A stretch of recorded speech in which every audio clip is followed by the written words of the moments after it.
Tijaani ko fof radiyallahu taala anhu yo Allah timin anniyaaki maɓɓe e julɓe hee ko fof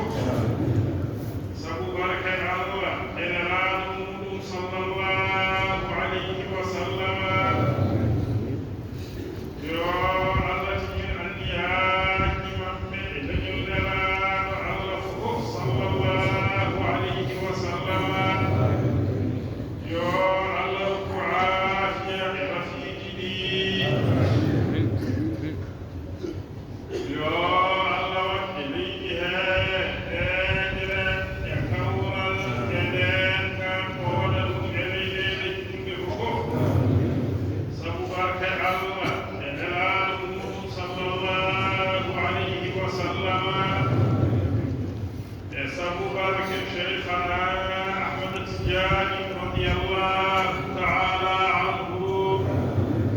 e sabu barke alqur'ani al-azim e barkeeji seeramɓe men e seeramɓe maɓɓe radiyallahu taala anhum jami'an allahumma salli ala sayyidina muhammadin wa sallim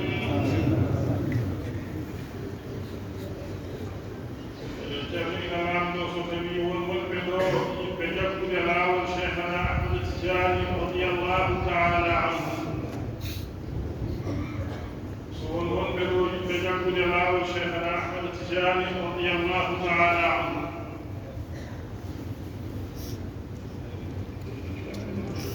ceerno witinoɗen noon tottitoɗen testuuji ɗi no moƴƴi sukaaɓe ɓe tottitoɗen ɓe no moƴƴi e diine o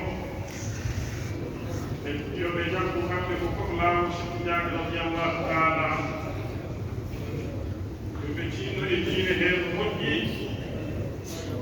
yoɓe tinne kadi e jokkere en ɗamɗamɗe kadi no moƴƴi yoɓe tinnode kadi ɓe golla golleeji ɗi ene mballa ɓe e diine maɓɓe e maslahaaji maɓɓe ko fof yo Allah ni yo Allah yo Allah niwnu waɗa heen barke bijaahi rasulillahi sallallahu alayhi wa sallam e barke cheikhana Ahmad Tidiane radiyallahu taala anhu e barke alqur'ani al-azim e barkeeji seeranɓe men e seeranɓe maɓɓe radiyallahu taala anhum jami'an اللهم صل على سيدنا محمد وسلم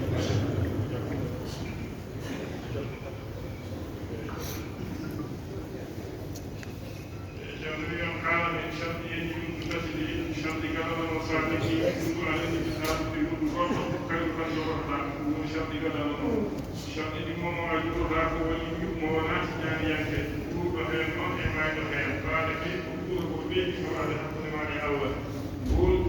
هو خدام النبي أن رأي الصحابة التجارية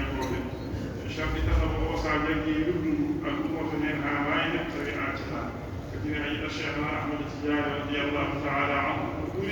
ونحن الذي ذكره لقوم العلم لمراد صلى الله عليه وسلم شيخ مكتبه في الشيخ التجاري وما يقول ولكم الجيد التالي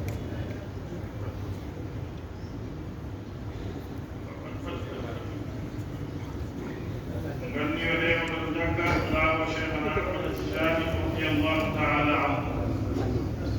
جابري جنور هسي